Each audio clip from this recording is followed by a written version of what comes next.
Hi, everybody. I'm Ed, And Krista. and welcome to the Krista and Ed Show. And we're so excited today. We have a very special guest, Mike Mack. He hails from the same city as we do, Edmonton. Woo! Um, Mike Mack is a coach, a consultant, a trainer, a best-selling author.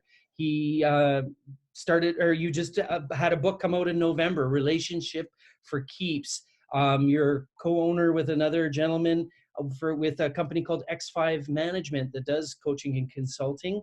And you teach the 5 pillars of cohesive teams. You know what? One of the other interviews I heard, you talked about one of your main philosophies is how you like to give first and then get. And I just thought, oh man, this is going to be a great conversation. And we want to welcome you to our show. A delighted to be on again. Thank you both for the opportunity to be here today. And I want to give a little shout out to our mutual buddy, Wayne Lee, for making this kind introduction as well. So really excited to be part of your program today. Nice. Yes, thank you so much for joining us. So Mike, that was just a quick introduction, obviously, of some of the awesomeness that you're doing out there, impacting people's lives in the world. So why don't you tell us a little bit about yourself, your journey, and where you're at today? Indeed. Well, I'm a Pisces, but I won't go back that far. I'll make it a bit more fun if I can.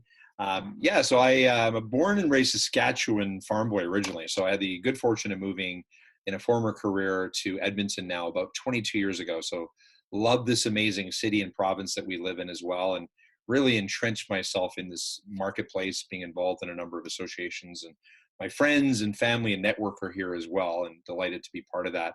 So started X5 Management about 13 years ago, so the fall of 2006, as you alluded to in my kind introduction, training, coaching, consulting. I do have a business partner, Cheryl Rose. She's Edmonton-based as well. She's been here a long time and originally from Saskatchewan, so there might be some nice link there. And many things that we love to do, what we do in our business is ultimately help individuals and organizations improve people. We always say we're in the people business. That's what we focus on. And that's something that we take a lot of pride in over time. And most of our work does occur in Edmonton. We do work in Calgary and other markets, but this is our sweet spot here to drive over to our client and be on site as well. You did comment about my book earlier. I've published a couple books over the last number of years. One was on customer service, and of course the latest passion was on relationships. So Relationship for Keeps. And that's me in a nutshell. I have an amazing wife, born and raised Edmontonian. My wife's name is Bonita, and not only my amazing wife and partner as well. We've been together now 8 years, and an amazing woman. And as you both can appreciate, working in business and surviving today without great partnerships, whether it be in business or at home, is critical. And I'm truly blessed. Had to give her a big hug today as she flew away to Chicago for a conference for the next 5 days. So, but that's part of business, and wanted to make sure that I referenced her because I'm grateful to have her in my life as well. Aw, That's that's awesome. so nice of you. So, does your wife work with you? What does your wife do? Yeah, great question. She supports me in many ways, but she has a flourishing career as well. She's actually in the dental industry. I'll give a little plug for her. And I always say she sells teeth, but she's technically very strong in that profession as well. She's done it for a long time, but dental labs and clinics, denturists and dentists are her clients. So she sells a high-end product. Vita North America is her particular company that I'll share. So that's her lane. And again, supports me after hours, if you will, relative to guidance and advice and input, and allowing me ramble on about how amazing my day was or how challenging my day was as well. So she's really, really good at that. And I'd like to hope that I return the favor on a daily basis as well. Well, you guys, you try sometimes. We do. You're pretty good most times, right? But Yeah. Well, that's awesome. I always like to kind of understand the dynamic between the husband and wife. Ed and I have an interesting dynamic in the sense when we first got together, I wasn't an entrepreneur. I was in the corporate world, and I worked for ATCO for 15 years, and that's what I was doing. So I transitioned obviously when I left there, and started to scratch that itch that I always had to start my own thing once I had kids. And I don't know, I ate a lot of my words because I never understood why this man wouldn't just go to sleep and why he couldn't shut this off and why he cared so, this sounds really bad, this is not how I think anymore, but why he cared so much about, you know, cared is maybe the wrong word, but like, it's not just about you and your family, it's your staff too, right? Like everything you do is like, you know, you're feeding more families than just your own. I totally get that now. And I think that's why entrepreneurs are some of the craziest people in the world, right? Because we are just, you know, so passion driven and go after all these crazy things. But so anyways, long story short, that's why I like to ask about the wife, just to see and kind of remember where I was and how, as a couple, I guess a married couple, we've evolved in our relationship with our careers and businesses together.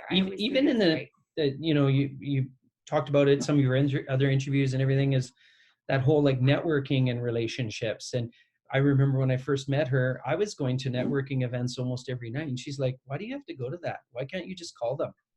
Like, why are you not just calling them? And I'm like, it doesn't work that way, honey. You have to like see them and get to know them. And you know, and that foundational relationship becomes a bedrock, whether times are tough or they're good. Maybe you could speak to that, really. I can, and I think we came from the same cloth in that comment, Ed. I really appreciate it because, yeah, in the good times and challenging times, as Alberta has been through over the last number of years, you know, part of the reason I wrote a book on relationships, honestly, that's what it's about. And you know, my philosophy, whether it's the janitor or the CEO or your partner at home, when you think about that, that's an important aspect.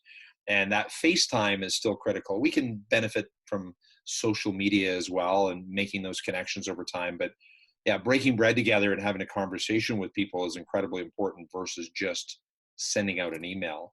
I will comment on our great city as well. In my humble opinion, Edmonton is really, really good at this as well. Like, it's a relationship community. And I find now in my 13 plus years of business, I can pretty much talk to anybody I want, not because I'm famous, but rather this community allows that to happen. If you want an introduction, people will be willing to give up that time, whether it's even an initial phone call or a meeting.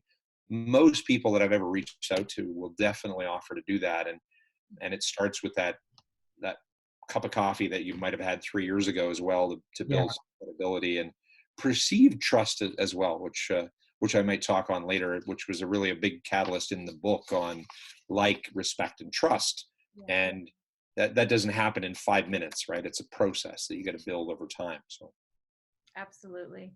I know Ed and I mean, we, you know, being online, I guess we've met a lot of people globally, right? And the podcast has been a great platform for us as well, to meet people virtually and build relationships through Zoom like this, right? But when you finally get to meet these people in person or other people at events and stuff like that, I know what you're saying. There's nothing really like it. That relationship kind of goes to another level. And you almost become family, right? When you start to understand each other and you're on the same page about stuff. Krista, if I can, I want to comment on something earlier. You talk about becoming an entrepreneur, and you were saying that to Ed years ago when you first met. You know, obviously you care about your team and your family. The other aspect that I really care a lot about is obviously the customer, and not just the corporate customer, but the 10 or 100 employees. And I have a lot of long-standing customers that I personally have worked with, and to have one of their managers phone me at 7 o'clock at night on a Friday night to say something that was great that happened today or something more challenging, I care a lot about that. So you're kind of in overtime when you're doing that, because you're that support that people need. So part of the reason that I do what I do professionally as well, we're in the consulting coaching practice where people need help from time to time, and they don't have to wait until next Tuesday afternoon to talk to me sometimes. If they want to send me a text and say, you got 5 minutes today, and that happens a lot. And that, not only they value that, but it's the joy of doing what we do. I don't, it's a tangible commodity, if you will, like a bottle of water. And it's a bigger deal long term. This just brings a whole vein of thought. It's like I saw a client a couple of weeks ago, and it's not just that they have a problem maybe, It's that they might feel a bit lonely as the owner of a business, and who can they talk to? Who can they open up? So even the excitement of a win, where you get this text say, hey, this worked out. They're just wanting to share. They might not be able to relate at home about that, or they might not be able to relate with their employees about that. But as somebody that's helping them in consulting and coaching or training, or you just have that kind of B2B relationship where they feel like they can sound you out, it can be very powerful. Indeed. Yeah. Yeah. We did, actually, I think it was a podcast episode. And one of the first that we did before we started interviewing people, it was just me and him. And I think the topic was, you know, the secret to Ed selling millions of dollars throughout his career, right? And the answer was relationships, right? You know, I know that I think that was one of our most viewed and listened to as well. But it's because so many people are like, okay, you're going to tell me the secret. You're going to give me the tools for me to get rich quick. But the reality is that that doesn't actually exist. And I just love, again, the relationship thing, because that's really setting the foundation for pretty much everything that you're doing in life, in business, you know. So yeah, it was a good twist on that, like a good hook. And we like to talk about that. And I think that Ed's been really good at doing that over time. Building relationships face-to-face, one-on-one. Yeah. I mean, he's an old school door knocker too. I think he knocked on some doors back in the day, sold some vacuums. So he's got lots of experience. As a kid in high school. Yeah. But I think I learned somewhere along the line that it isn't transactional. It's like genuinely caring, and they can tell. You can't fake it. Right? I don't know how many salespeople we've all met where they're talking to you and then they're looking over your shoulder, like they're like onto the next person or onto the next thing, and they're not really listening. And so when you actually look somebody in the eye and you're building rapport, and you're like, they can genuinely tell that you want them to do well and you feel like you have things to help them, that speaks to itself, right? You know? Indeed. Yeah, we're drinking the same Kool-Aid. I agree with you. Yeah. So I'd love to hear some of maybe your tips when it relates to relationship, because some people really struggle with how to like do that. How do you break the ice? How do you like, you know? Well, if you're okay with that, if I were facilitating a session today, whether I'm doing public speaking or otherwise, I'll give a couple of my common tips that come to mind. So allow me to kind of articulate that. What I have learned over time and doing this for a long time is that the reality out there today, half the people, give or take, are more introverted in nature and the other half are extroverted, right? I mean, there's not an exact science on that number, but I have done this when I've been a speaker at an event before to test out, say, the bee or the flower in the room. So traditionally, if you can visualize, Ed, I'm going to assume, was definitely the bee buzzing around, and the ability to network with ease and meet a lot of new people. And so we'll park that for a second. So the bee is important, that they're comfortable in that room of 200 people at a networking event. Where you have the flower, in a perfect world, they like to stand in one spot. More times than not, it's kind of in the corner, super safe spot. And they're a bit more apprehensive. So the advice that I always give people if I'm having this conversation is that, you know, how many of you in the room, you know, I've done this with 100 people in the room, and it's literally been 50-50, where some people in the room surprised you that they were actually the flower. So I always say, well, if there's a room with 200 people and that's intimidating to you, just so you know, you don't have to talk to 200 people at the same time. So if you were to meet one person and they would say, well, how do I do that? I'd say, well, go to the one that's smiling, that looks like a really friendly person. You both are right now as we're chatting. And so I would be drawn to that. It seems like a safe place to go. So I'm trying to not make them become a bee, because they're never going to do that. But go over there and introduce them, you know, introduce yourself and go, hi, what's your name? Well, I'm Ed. Oh, hi, Ed. So what do you do? Or let's say you're both together and I don't know your partners, or you just met tonight at the same time either. So I've got to multitask a little bit with this conversation, but my number one priority advice that I give a flower is let the other person talk, because you're going to like that anyway. And then, oh, tell me more about what you do. Well, we're together. We run a business together. We have a podcast. Oh, wow. Now, likely, if you're as nice as you appear on screen right now, you're probably going to ask that person the same question as well, right? So what do you do, Mike? And then I get to have a conversation. So when that's done, and I say in 10 minutes, how did that feel? And I'm kind of role playing that. Well, that seems okay. I think I could do that. So that's always the advice that I give, particularly the flower. The bee, maybe the caution is, don't buzz around too many ears at the same time. I'd rather go into a room with 200 people and say, that was a good night if Ed walked out of the room with 20 business cards, not 200, because he actually spent more time visiting and connecting and truly understanding the people that he met. So that's a bit of the advice, kind of for both sides of that as well. Always the challenge is they think they've got to be different people. I've evolved where I'm a bit of a hybrid today because I love networking, but I've now been a bit of the flower and the bee. I don't buzz around because I know a lot of people in the room, which is great, but I would rather introduce the two of you to someone like Wayne Lee, assuming you hadn't met him before, because I get a lot of joy now being the connector. And I make it easy for both of you, even if you're a bee or a flower. Wow, thanks, Mike. And then further conversation goes. You have a coffee and maybe you do some business together.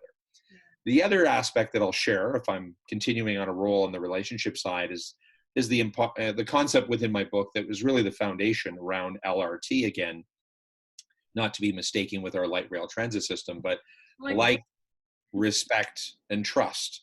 And it's something I coined a number of years ago. It's very simple, but the argument is, we're just meeting for the first time today, right? The three of us. You both know each other, and I'm perceived to be a trustworthy kind of guy because Wayne Lee says I'm a good guy and he introduced us. So that's great, as are you with me. But the magic is there's no meter on the time of when do we officially start liking each other and when do we officially start respecting each other and trusting each other. So for me, I always say, well, if I'm the guy delivering it, I'm going to give you LRT way before you might give it back to me, but I'm not keeping track. So I'm going to be nice. I'm going to be friendly and likable and go, Mike was an easy guy to talk to. Respected, I'm not talking negatively about my competition or the person that I just talked to about that they had a bad hair day. Well, why bring that up?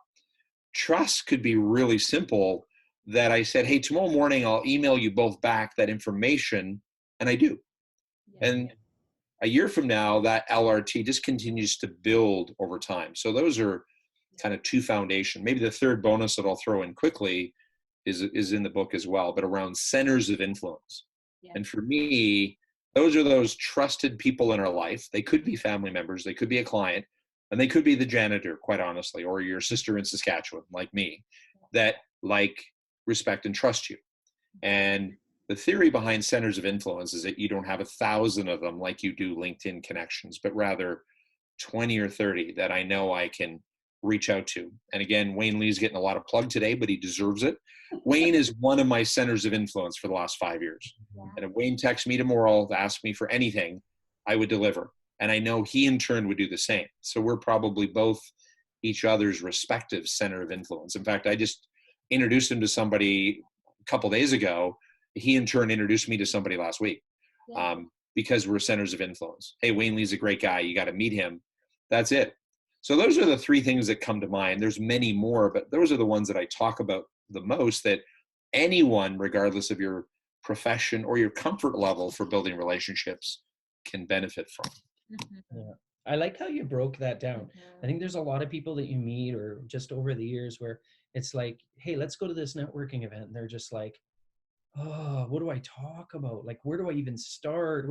So to be able to kind of just break it step by step and rationalize them through it, the process, I think can be very, very helpful.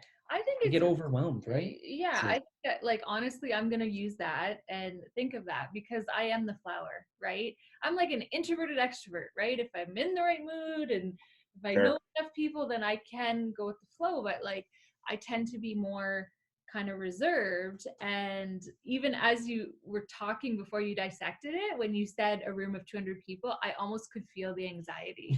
Honestly. But as soon as you said you don't have to talk to all of them, I felt it again, right? So thank you for that. I love that. And just getting overwhelmed, right? One thing I've learned too, obviously now, that I stepped into the entrepreneurship journey and I've started to, really take an interest in people and entrepreneurs and wanting to get to know them in a different way is, oh man, my brain goes too fast. I totally lost it because I'm reading my notes. I do this every time. Okay, is what? When you're there and you're networking. Well, Yeah. In my head, I used to think, and this probably goes to sales and it's all this mindset stuff.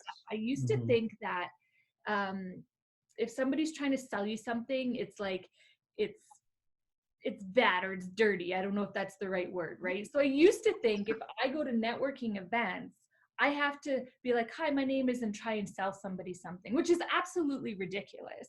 And that's the totally wrong thing you want to do, because if anybody comes up to me and does that, I don't even want to finish talking to them. Do you know what I mean? So it's really about building relationships, like you said, and getting to know the people. So take that pressure off. You don't have to be like, hey, this is who I am. This is, all the letters behind my name and all the badges I have. It's like this, just get to know the person to start, right? In a conversation. Yeah. And also, I'm sorry, I like to play for both sides. So by introvert people, great tips. But then for the B's, watch for these people who are intimidated, smile at them so they can come and talk to you. 100%. Yeah, so I'll share a couple further comment on that as well. So good on you for being the extroverted introvert. And for the record, there's a lot of you out there for sure.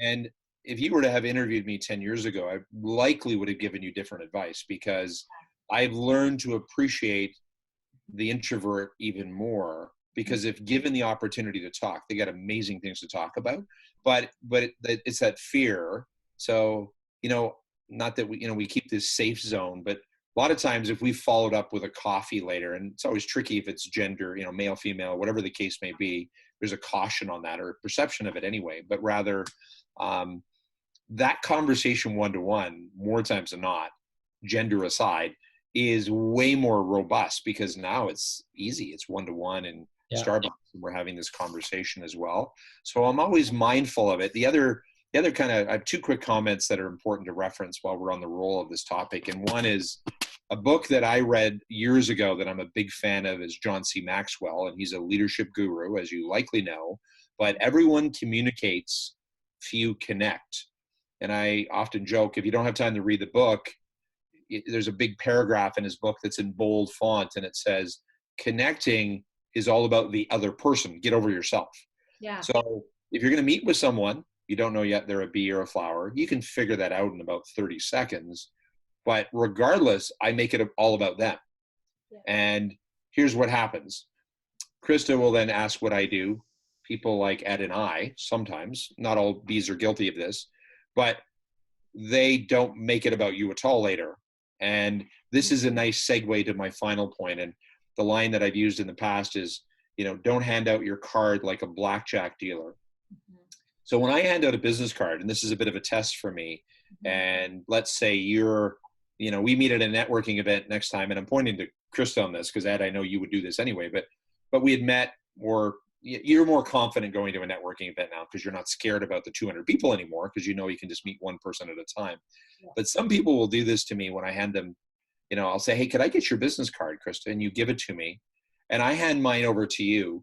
But it's no longer about my business card. I don't even talk about my business.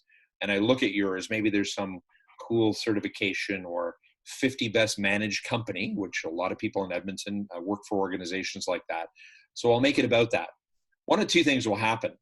You'll look at my card with interest to build a relationship for the future, or you'll just jump it in your pocket or your purse, which means, I have no interest in talking about you right now.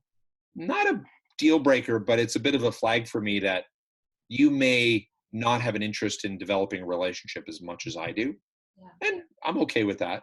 But if you do, great things are likely going to happen, even if we never exchange money and do business together, but rather, as we hopefully get an opportunity to meet in person at some point in time, I would love to help you both out if I can, in any way I can, as this conversation evolves. So we always have to keep that in mind. Like, we're not there to sell anything. It is a relationship, and God knows where that could go. Time will tell where that takes us down the road, and be patient. And when we get aggressive and the next morning we have our proposal on the table, oh, wow, that's And sadly, sometimes that's a personal proposal too, not just a business proposal. Yeah. But that's a bit aggressive Yeah. from my standards for sure. No, and in person, right? It's funny because we balance each other well, I guess, in the sense that like I say I'm an extrovert online, right? And introvert in person, and he's almost the opposite, right? Yeah. But online, I just think like when I get a message from somebody that I have no idea who you are, I've never talked to you, and it's like instantly like, hey, do you want to like opt into this whatever, you know, like that is kind of almost the same thing. Like right away it's like kind of puts this like, nope, like you didn't even try to get to know me. So the relationship almost starts off that. Doesn't mean that you can't restart it, but it's like, so I always try to think when I'm doing my stuff online or marketing is like, try to put myself in a room, like if I was there physically, right? How are you portraying yourself the same way? And I'm just touching on that, I guess, because I know a lot of our listeners are online, and you know, you have an amazing presence on there as well. And I know that you get that, but yeah, that's a great tip to think about. And there's just certain etiquette things I know now, and I've learned a lot from him too, but like, I didn't know those things, being awkward, and I don't even know if it's shy, right? Introvert, let's say. I might have just taken a card before and put it in my purse right away just because I'm like awkward. I don't know what to do, you know? It's funny. I have to talk about this. Could go so many I know. ways. I'm like, Mike, you like, because you and I can like mind meld, I can tell. Because a lot of what you talk about, I when I was younger, didn't do it with purpose, if that makes sense. Sure. Yeah, it does.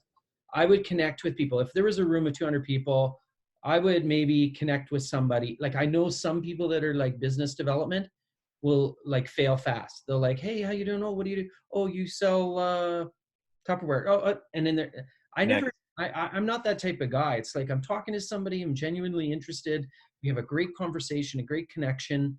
And guess what? You never know planting that seed for the future where it can go or who they connect you with. They're a human being. They have dreams, you know, all of these things. But to go back to the business card, I just have to tell one like 2-second story.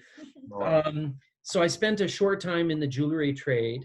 My family is in the jewelry trade, and I would go to Banff and Jasper, and we're selling a really high-end product. And I was working for the company, and I'm trying to sell, and I'm dealing with Japanese business people. So I'm getting nowhere, absolutely nowhere. So the owner of the company flew into Calgary, and I picked him up and I said, I'm struggling with like, and he literally is like, we're going to Banff right now. And I'm like, we haven't called anybody. He said, doesn't matter. So we drive to Banff, and we stop in to see one of the clients who's a Japanese businessman. And then he's like, okay, when we go in, you know, you're going to give your business card. When you get their business card, you hold it in your hand, you read it, you look at it. And until he puts your business card away, you keep it out and open. And it was like an aha moment. It's like, I'm not even understanding the culture. I'm not the etiquette, nothing. I'm like walking in, grabbing their business card, putting it in my pocket. Trying to talk. Yeah. And I'm talking, right? And they're like, he just insulted me and doesn't know it. And too bad. Yeah. So it's not the same thing, but it is. It's like taking the time to actually retain that information about them and being mindful. It is, and I think the other bonus. So thanks for bringing that up, because I think it's the opposite of that blackjack dealer, like where you're handing out the card with a quota and a transaction. Think of that business card just as a visual. That if I gave you a $50 bill, and you just slid it in your pocket, hey, thanks. So anyway, what are you doing next Tuesday? That would already seem a bit disrespectful that we didn't acknowledge this. We'll call it gift, and I know that you could argue that that's not always a gift, but certain cards that I've received are absolute gifts because, hey, call me, Mike. I want you to come over to our office and we could do some business together. Wow, what a gift. And this is happening right now. We're working on a large project, and I met a guy at an event in November, and he even said that to me because he goes, hey, what's your name? I'm Mike. So what do you do, Mike? Because I just say I'm Mike. I don't have a lot, the name and the postal code. My name is Mike. It's a pretty easy name to remember. And I've become very good at saying that, by the way, because it is my name. So So he goes, so what do you do? So I tell him very succinctly, not I'm a Pisces story, but nice and tight. And he goes, wow, we just met for a reason, Mike. I need to talk to you more. We proceeded to spend at this 3.5-hour networking event 2 hours one-to-one. Yeah. By his own choice. And now we're having a conversation.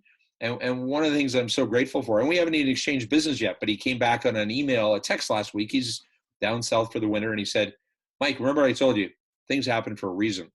Like, and this is 90 days later. And we both get what that was about because we met, but I meet lots of people. So does he. Yeah. But it was the connection. It was the mutual respect and a wonderful man. As well, notwithstanding a successful business. But I met the wonderful guy first. I knew nothing about the business really. So that process can do, so to me, that business card was a tremendous gift, regardless. If we never did business together, because I learned a lot about him as well. So I think, the tip out there, and this is particularly for the B, is you got to be super patient. Because if you're shy, Krista, and you put that in your purse because you didn't know what else to say, again, that's a practice thing. Where the B whips out their card and now it's twice as big. And okay, thanks for telling me all about you, but if you got 29 minutes, I'm going to tell you all about me now. Yeah, that's quite a turnoff, and it's not appropriate. Particularly when you're at a networking event, because maybe this is a nice segue. How do you break up with someone, in 10 minutes? And there's nice ways of doing that, like where, hey, Ed, pleasure to meet you as well. Best wishes to you. That doesn't mean we're going to be best friends, but it doesn't mean I don't like you either. Yeah. It just says I'm going to move on now, but without saying, all right, you've talked too much, I'm done. Because I'm also there mindfully to meet more than one person. Yeah. I didn't know I was going to meet Ed at that time. Maybe I'll meet Krista later, and she's even as nice as you are, possibly even nicer, Ed. Yeah. I'm just saying. Sure she is. For sure she is. No, it's funny. I always joke, like, Ed, we cannot go anywhere without him knowing somebody. It's not just me, like everybody. We're always like, oh, of course you know someone. Like, or the best friend thing. I'm like, you have like that's your best 85 friend? Best friends. I don't understand. You know what it is? I meet somebody and cross paths and you mind meld and you have a really good it's good fit. It's just, and it's like, this is a friend. He's not just like a guy that I did business, or this girl is a client or whatever. Even, like, on an airplane though, like we don't even have to just be in Edmonton. It's like, it's so funny how it happens. So it happens with purpose. Yeah. It happens for a reason. I'll comment on that. And again, I don't know either of you that well, and I really respect that, because I get a bit of that same comment, Ed, if I may, from my wife or other people, like, you know everybody. I don't know everybody. Mm-hmm. But you could argue when you first met that person and you have 85 best friends, that there was a kindling, if you will, of that relationship over time. Yeah. Where I remember years ago, and I don't do this anymore, with a colleague I used to work with 25 years ago, and he would say, man, you're the most amazing guy. You send me an email every birthday. And I go, well, I have a iPhone, and I'm able, 25 years ago, there wasn't an iPhone. I'll be clear. I do know the date on that. But I have technology that reminds me to do that. That's the easy part. It's, did you actually take the initiative to do that? Now, years later, I did make this joke to him one time, and I said, and for the record, I've had birthdays every year as well. And I just ended it there, meaning, well, he never sent me a birthday wish ever, but wow, you're so good at that. Well, yeah, I'm good at what? Building relationships, not diarizing birthdays. Yeah. So, there's something said about it. And whether this is an important advice for both sides, B and the flower, because do you care enough about a relationship that you're willing to invest in it over time without getting anything in return? Mm-hmm. If you have kids, you can relate to that, because you may not be thanked for that until they're 30, but just for reference. My daughter's going to be 30 this year, so I'm hopeful. I think it'll happen, but. I think it's cumulative. I can't remember. I was listening to something and it was an interview. I think Simon Sinek, and he just talks about, or Simon Sinek, and he talks about, like, you don't know when you fall in love. It's a sequence of events and interactions. One day you go, wow, I love this person, right? It's not usually it's not the lightning rod that hits you and you go, oh, I love it. it's the same thing with these relationships. It's a sequence of events where it goes back to the LRT. At some point, it's there, and there's equity in that, and they'll draw on that over time. You don't have to talk to somebody for a year. It's like Wayne. Him and I had a mutual friendship, relationship over years. I liked him, respected him, trusted him. Yeah. And then when the opportunity connected, it was like, okay, I would like to connect with him and hopefully help him with his business. Yeah. Two quick comments, if I may add on that. So big fan of Simon. He's amazing. I have seen that interview a few times. Yes. And that really resonates with me as well. Like, oh, I think it was last Tuesday that I realized I liked Ed. No, it was a cumulative that, and you know, the advice I always give is don't keep score. Mm-hmm. Well, I liked you more last week. Well, that doesn't work. So that's a critically important part. We'll go back to Wayne Lee again. I mean, we'll have to say this was the Wayne Lee podcast number 2. Everybody's going to be like, who's this guy? But he's worthy of it. But last week, I believe it was last week or the week before, we had lunch together. And we do that at least a couple times a year. Yeah. And I had offered a lot to him that particular lunch just because it worked out that way. And he gets all done. He's like, wow, you give me so much information. Like, how can I help you now? Mm-hmm. That's what I love about that guy because, and it was like, oh, actually, I'm good. I'm doing this because I really care about you and you're just a good guy. Yeah. I launched my first book 2 years ago. I did a big book launch. Wayne Lee, hey, would you MC my event? I'm not paying you Wayne Lee pricing. Yeah, if I'm in town, I'll do it. And he was amazing. I had 100 people out. Wayne Lee was Wayne Lee. And there's just that, you know, one example. I know Ed has 85 examples of best friends like that, but we don't, Krista. We have several, but it works, and we just have to be patient. You know, it's just a joke. I like to tease him too, but you know, I think the last time we were in Mexico, honestly, like I go to the bathroom, like not for long, and I come out and he has 5 new best friends. Do you know what I mean? Like, and I think, oh, you know these guys from somewhere, but you actually really just met them in the last 5 or 10 minutes as well. Mm-hmm. But it's because you're able to, like, you know, just connect. And I used to call it kind of like small talk, right? And I'm always like, I don't know what to say. I feel like as soon as somebody says like, oh, hey, where are you from? I have to tell you like 3 hours of my story. You know what I mean? Yeah. It's a gift as well, like, because not everybody has it, but it's also a practice skill that you can become absolutely good at. I really like how you said the bite-sized, and I think I'm going to segue that. I remember with my team of salespeople when I had an agency in Edmonton, and we were doing B2B work, and it's like, okay, we're going to be seeing some clients. They're going out and calling on people. They're salespeople. I said, don't think of it as cold calling. It's like relationship building. If you see someone you think is a good fit, going in and getting their business card and leaving them some information is information gathering. It's not you going in and hard selling somebody something. Love it. Change that mindset that they're not going in and knocking on a door and say, and also the objection side, they're not objecting to you. Mm-hmm. They're objecting to listening now. They have an objection of listening to you right now. It doesn't mean they don't like you. It doesn't mean that they object to what you have. It could be earth shattering.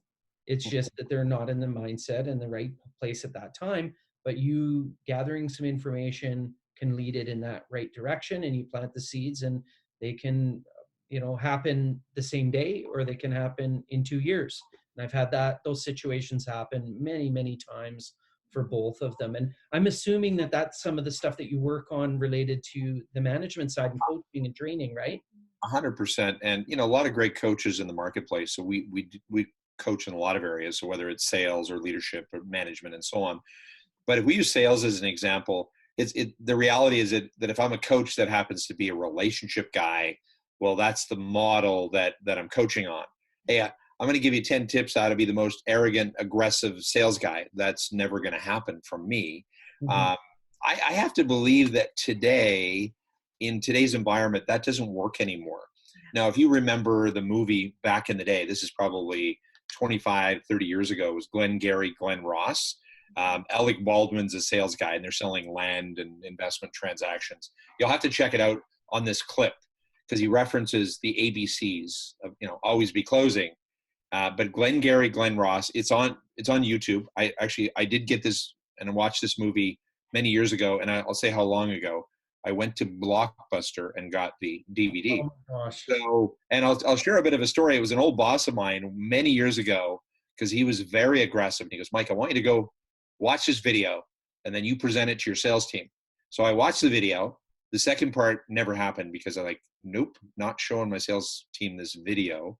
So very aggressive, but there's a clip on Coffees for Closers. If you YouTube that with Alec Baldwin, got to watch it tonight.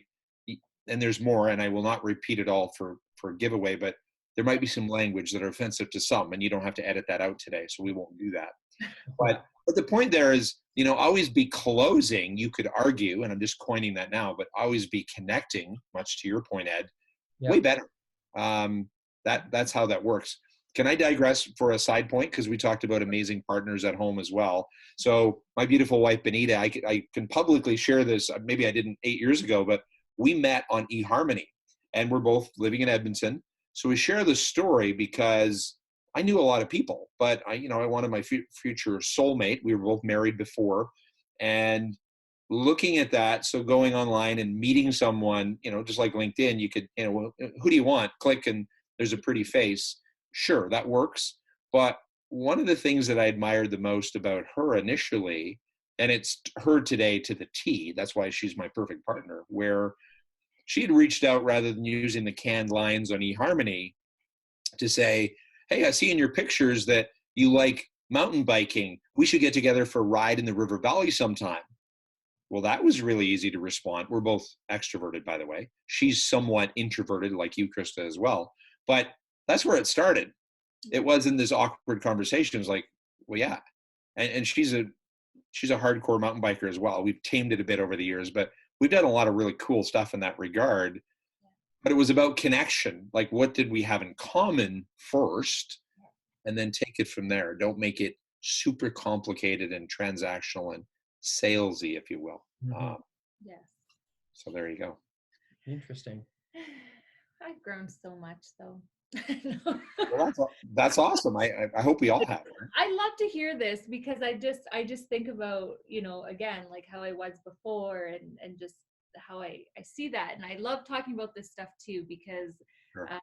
I know that it helps not just me, but anybody listening, right? And depending on the stages you're in. And obviously you can give that advice from experience as well, right? There was, I'm sure, a time when you went to kindergarten too and you were nervous to get on the bus for the first time. Guaranteed. Right? Absolutely.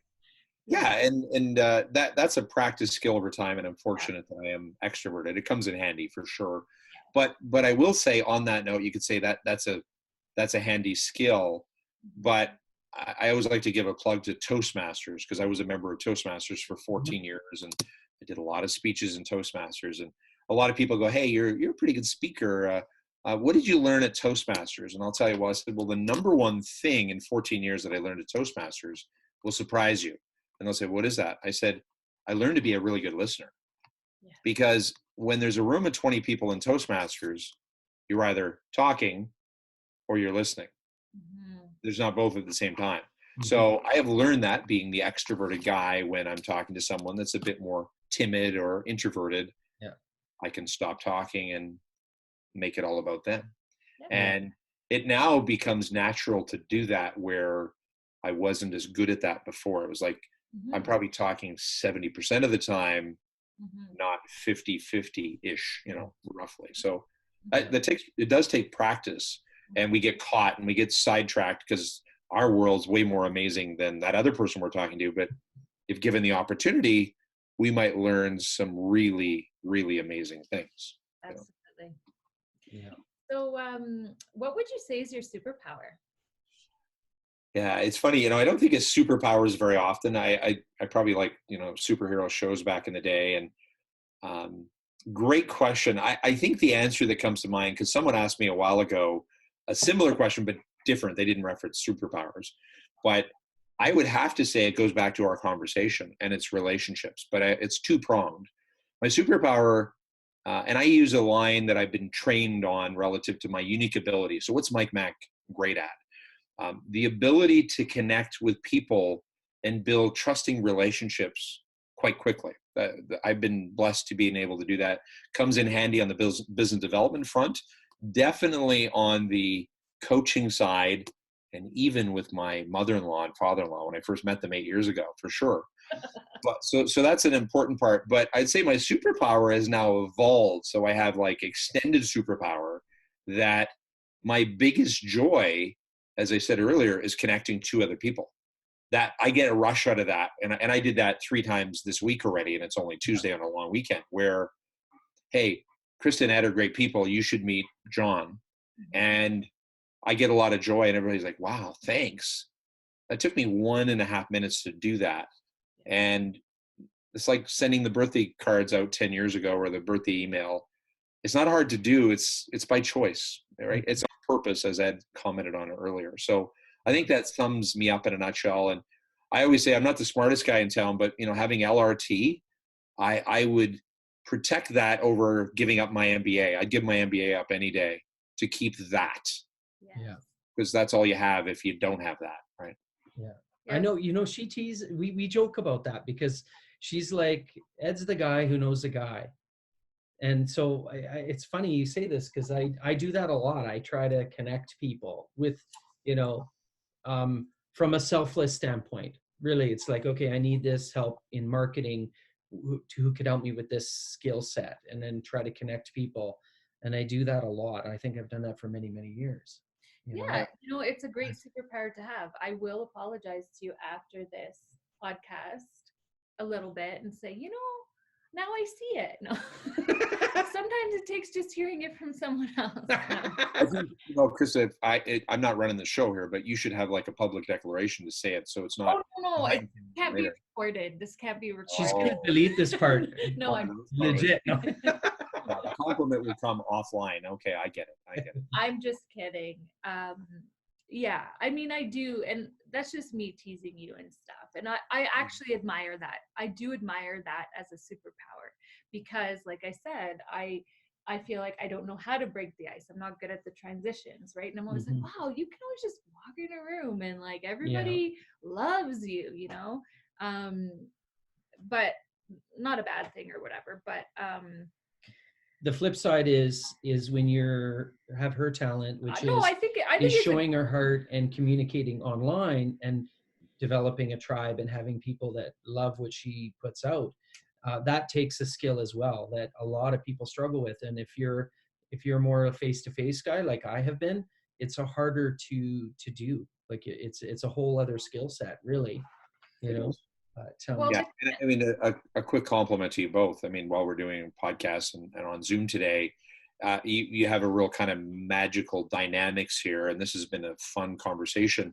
So I see that, yeah, you're perfect together without question. But when I look at that, I think maybe it's a Canadian thing. I don't know, but I think it's global, where we're our own worst critics sometimes. Of, hey, I'm good at a lot of things, but there's a lot of things I'm not good at.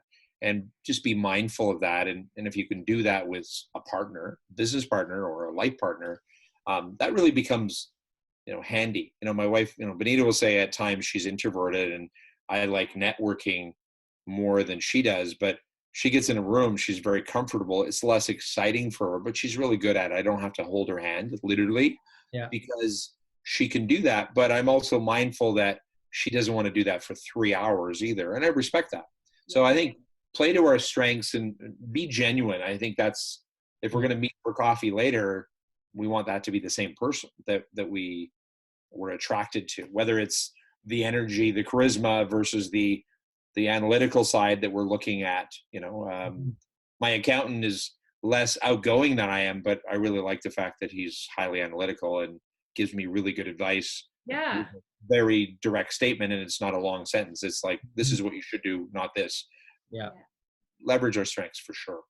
Yeah, and for us, it's funny because we started really working together the last, year and a half-ish, 2 years if that, or a year. I don't even know anymore. It's been so much fun. Time flies when you're having fun. So we've really we've been forced to start looking at our roles and our strengths and stuff so that we're not overstepping each other. Yeah. And, obviously it's still a work in progress because we evolve all the time as people and interests and all that. Yep. So, we've worked together obviously as husband and wife and then as parents, but business is another layer as well. So, so yeah, I like that you touched on that, and realizing each other's, you know, strengths and whatever as well. Because, you know, same thing, if I go to an event, some of my friends or people will even say to me, you are not introverted, right? Okay, maybe I don't present myself that way, but how I feel inside is different. Do you know what I mean? So when you said your wife doesn't want to do it for 3 hours, I'm like, I totally get that, you know? So That's yeah. why when we go back to that earlier comment very quickly on the bee and the flower, when I do that with a group of people, particularly if they know each other, like it's a company versus a public event, their surprises like, what? I thought you would have been a total bee, but your comment was well said. Like, you know, it's what I feel. And then some people literally will stand in the middle of the room because they go, hey, I could kind of play on both sides. And I get that. So I'll share one fun comment, and this might be for you, Krista, for a future networking event. But so because I did this with some sales training and coaching with a company last fall, and they were in the insurance industry. So they're all leaning against the wall when they do the exercise, particularly the flowers. So it's like Mother May I. So I said, okay, take one giant step forward towards the center of the room. So when they did, I go, okay, so next time you're at a big event, at least be there. Just don't be in the corner behind the buffet table. Like, just be a little bit more out there as well. And the reality, it just come up to the first person that looks friendly and, you know, icebreaker. Well, hey, what's your name? That's the toughest part of the program. It doesn't need to be more complicated than that. Yeah. Sure. All right. So if you see me or you see some new girl at your next networking event taking a big jump away from the wall, it's because I'm listening to what you said. Beautiful. Exactly. Wouldn't that be funny if I was standing there like this and then I'm like, oh, no, I'm just kidding. I have met those people before as well. And joking aside, I really feel for them because it's just uncomfortable. There's the cluster as well. And this is we don't have time for that one, but this happened a few years ago, big networking event, and I meet these people and there's 4 of them. So like if you 2 are there and there's 2 other people, so a guy and a gal, and so what do you do? What do you do? And I realized by the 4th person, you all work for the same company. Yeah. So they stood in the same spot the entire night. Now, the good news is they were in the middle of the room, but so I went, oh, okay.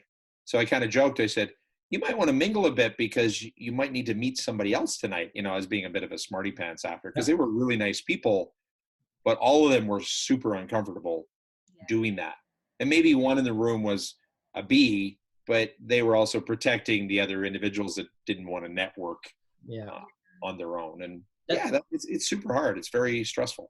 That's a huge trap. And I think for a lot of like mid-sized businesses, they invest heavily in networking, or they'll sponsor or buy a table at an event. And the intent for that, obviously, is, if it's philanthropic, is to give back to the community. But the other part of it is, if you have 5, 10 employees there, is network, go out, visit other people, make connections. And a lot of times, especially if you've got predominantly a bunch of flowers, I like your analogy, the bees and the flowers, they end up staying together, huddled together in a cluster and talk all night, and they're really not contributing to the event or contributing to their personal development, you know. And it's something that I was mindful with our staff, that you try to do that, as opposed to just staying together and not really talking to anybody else. Well, and that's where we come in, what we do professionally, because a lot of times if a company forces the 2 of you to go out, you know, you're on the sales team, and Ed's more comfortable doing this than Krista, as an example, but without some pre-position coaching, if you will, and you come back and go, oh, look at Ed, you got 10 business cards, Krista, like, did you get any yet? She could have connected with only 2 people, but might have had a more deeper conversation. So those tips and tricks become helpful because we want to create a safe environment. Because if you go there, hey, I want 10 accounts out of a networking event tonight. Well, that rarely happens. Like, pretty good at sales, but I need 10 face-to-face encounters to earn a new customer over a 90-day period of time, or 120. That one networking event isn't the deal maker by any means at all. So. Great. Yeah. Well, I feel like we have to have you on again sometime, because really we've stayed in relationship and sales and things like that. And I mean, there's all these other parts of what you do.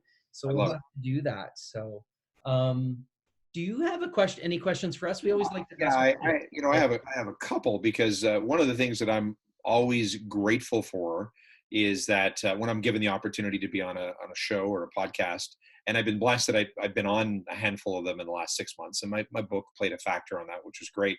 But you were a gracious host today, so I'm grateful. So I have two questions today. One is, how I can help you. So maybe that's a public declaration that you can share with me. And then, secondly, when you think about what maybe has been your one takeaway, particularly with your podcast, because I've always been fascinated by podcasters and I have a tremendous amount of respect. I have to admit, it's a lot more fun and less work for me being on the other side of the camera to be interviewed, because you've done all the work. So I'm grateful. So that's kind of a two-part question. How can I help you? And then secondly, maybe your future value or what you've seen in the impact of your podcast to date. Those are two questions. Okay. So I'm going to talk here for a second. I think, there's a couple things to the layer about what we've gotten from the podcast. One is we've learned a lot about business and entrepreneurship and mentorship. And I think we've learned a little more about each other just from all this interaction, because you're getting such a variety of people and their different areas of what they do and what their challenges are. And so I think there's a lot of learning you get from them, but I think there's learning that we get amongst her and I related to that.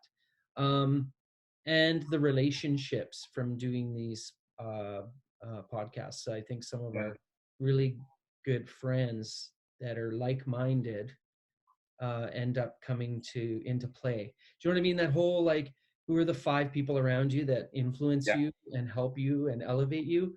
When we're thinking in this type of vibration and mindset, you interview all these people and you find people that really connect, and there's a gravitation to each other. And I think that that's been very rewarding. Yeah. Would you agree with that?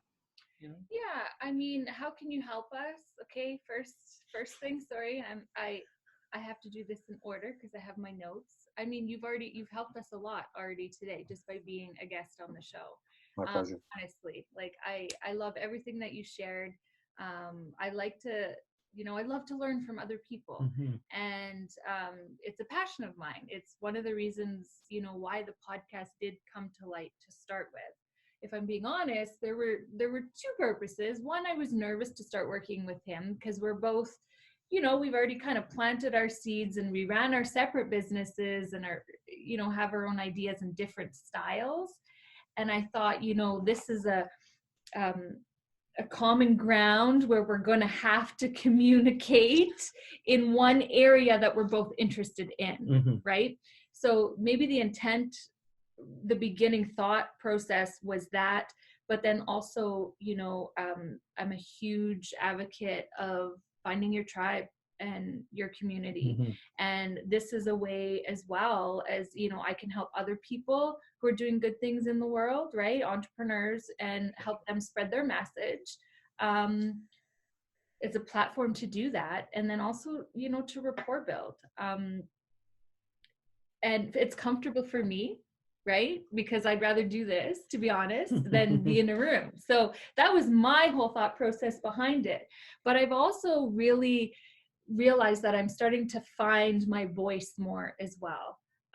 We do it on video just because we want to start, like repurposing content. That's more of a strategy thing. I get it. But I recently started another podcast on my own called Of Course You Can. And that's just me. And I'm not doing video, and it's just recording.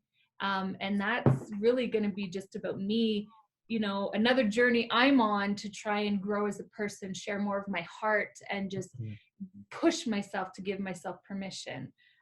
So my thoughts, and it's great when you first start because no one's listening anyways.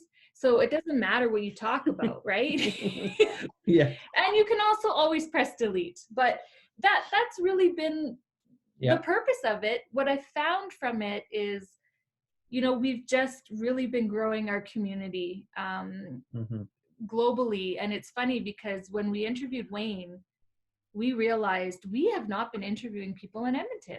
Like, we were so focused when we started our business US, online UK. with our connections outside of Edmonton. Outside and of I Canada. thought, you know what, this year we have to be more intentional and get back in our own community and start serving there as well. So and I will tell you one thing, last part is when, you know, we are out and I met a lady that we both mutually know, and she says to us, you know, I've been listening to your like somebody you would never expect to listen to your podcast. She says, you know what, I was inspired to start my own cleaning business.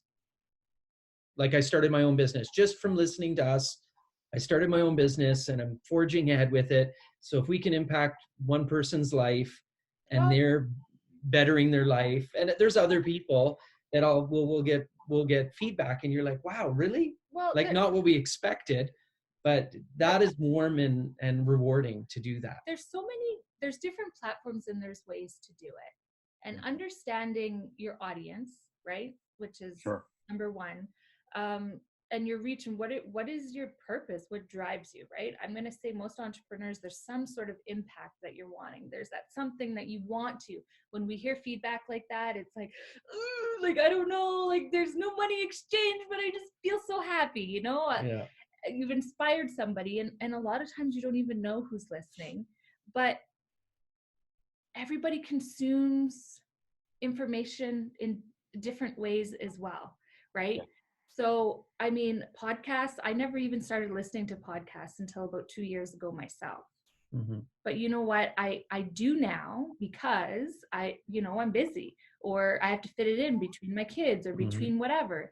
So my thought process is, if I can be in front of you for 15 minutes, even, in the day, whether it be in the morning when you're brushing your teeth, or your drive to work, or right before you go to sleep, if in that short period of time I can impact you somehow, or one of our guests can, I'm happy. Does that make sense? And there's the law of reciprocity, right? I mean, you live it. It's crazy. You were talking about the mind meld type earlier, Ed. So when you glance at my book, because I know you just got a copy of the digital copy. So Melanie Dodaro, I got to give a plug to, who's become a good online friend of mine. She's a famous LinkedIn guru. She's a Canadian, but she now lives in Amsterdam. So she wrote the foreword of my book. Well, the foreword threads in about reciprocity, just FYI, like exactly that, because I even asked her, we've been online friends for 7 years. I've never met her. And I go, I'm kind of curious why you actually agreed to write my foreword. Last week, by the way, she got 2,300 LinkedIn requests last week. So she's a pretty big deal. And you think about that. So regardless if you're big or small, that's the important aspect. And I really sense that with both of you. So that's why I was genuine too, in asking how I can help. And even if I can't think of all the answers now, there'll be other items. We're an email or a phone call away where I make an introduction face to face. We're in the same city, which is great. Your comment earlier about how people get impacted and start a business because of your podcast. I have all of my sisters right now are farm families from Saskatchewan. They're in the States enjoying the winter right now in California and Arizona. But my oldest sister yesterday had sent me a text with a picture of one of her holiday friends that hang out in Arizona all winter. They just read my book, Relationship for Keeps. And she goes, I just want you to know what she said when she finished your book, because it was about relationships. She goes, she'd called an old friend that she hadn't talked to, and there was this little mini rift, and she called and had this beautiful moment because she was inspired to do that by the book. And I didn't tell her to call her friend. So, when you put yourself out there like you do when you write a book or when you do a podcast and people can judge your hairstyle or whatever the case, you hope that at the end of the day, we impacted 1 or 10 people as well that they cared about the message. So I applaud you for it. That's why I'm always willing to help, because I know how much work it is, not only getting a followership and audience, but putting on a great production. It's ironic we talk about LRT today and like, respect, and trust, because if I look at the takeaway, not only you seem like people I really want to like, respect, and trust, but you took a big chance on me today going, God, I hope this guy interviews okay. Because you just wasted an hour of your time if that wasn't the case. But you could argue that you had a blind trust or not because of our mutual connection in Wayne.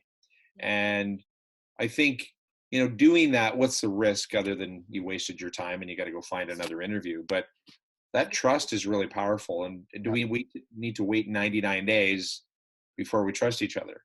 I don't believe so. Yeah. So I really applaud you for doing that. I think you're a great tag team as well. So I got a ton of joy out of doing this today as well, and can't wait to meet you both in person as well. And I think that the dynamic duo really works. I did see a bit of social media info on you, Krista, as well, that you're launching what you're trying to do, and I commend you, because I think there's a whole lane on that and an audience as well that you can benefit from as well. Thank you. Yeah, Thank you. I think you also we started working together, and we kind of did this whole like, okay, let's stop everything we're doing and sell everything we're doing and go all in together, right? And that's great on certain aspects, but as you go, you also are still individual people, you know. And we both still, as much as, we, or should I say I, try to make him me and me him, we're not. So that's where, my branch off is coming from, because I am a creative person, right? Like I'm a visionary. Like not just creatively with my surroundings, but the way I think. And it's like, I need to have a bit of that outlet as well. But I also, my very first business I started building when my son was newborn, with my cell phone and Facebook. So I feel like I've done very well with authentic, organic marketing. And that's a creative itch for me. So I want to start sharing that and introducing that more to the world as a fun project. But anyways, we could talk for another 2 hours. I know, that's why I'm like, okay, we should probably wrap this up. We're going to have edition 2 of this mind meld. Well, we can always there for you. I'll be excited. We can talk anytime. So if our listeners or viewers did want to get in touch with you, how are they going to do that? Where should we direct them? Yeah, I think a couple quick locations. Obviously, our business website, x5management.com, is a handy reference. My contact information there. Because of the show today, if they want to email me, they had a question, mike@x5management.com. And of course, as always, I am open to receiving LinkedIn connections. And if I were to give a tip to your viewing audience as well, if they reference the show, not that that matters, but I'm just giving people a tip that we can connect. Hey, Ed, Krista, it was great to meet you at the event last week, versus just cold on that as well. But, I love building my network, particularly on LinkedIn, with meaningful connections as well. So those are probably 3 avenues that people can reach out to me at their convenience. And your book as well. If they go to your website, there's there a link for that? I didn't want to pitch my book unless you asked, but yeah. So the book. Sorry bringing that up, but because I didn't swear, but I am going to reference my book. So I always like to reference, because I don't want it to be my my ugly child. So I have 2 books. So 2 years ago, 2017. Remarkable Service, How to Keep Your Doors Open, went out on Amazon. It's a bestseller, available on Amazon. So you actually have to buy it. You got a free digital version because you're exclusive with me. And then the latest book, which also I'm delighted to say became an Amazon bestseller in November of 2019, Relationships for Keeps, How to Build Powerful Relationships in Business and Life. And that is on Amazon. And for the record, your audience is global. So .ca.com and UK as well. And that really it's more of a logistical thing on shipping, obviously, if people are getting a book. But Amazon's the beast that you've got to keep happy. So books are available on there. And I will comment publicly to you particularly, I'd be happy to give you each a copy of that respectively when we schedule our coffee. But so the theory is we'd actually have to meet in person to do that. No. So, and we are in the same city, so we can make that happen. Well, yeah, that's true. We don't I'll have come to for get coffee on a anytime. flight. Yeah. Yes, absolutely. I think that would be great. I think we I would love that. need to meet in person. Yeah. Well, thank you so much for taking the time out of your day today. I know that our listeners, viewers are going to get a lot out of this. I know that we did. Absolutely. So thank you. My pleasure, and best wishes to both of you in 2020 and the launch of your new show as well, Krista. So all the best. Thank you so much. Take care.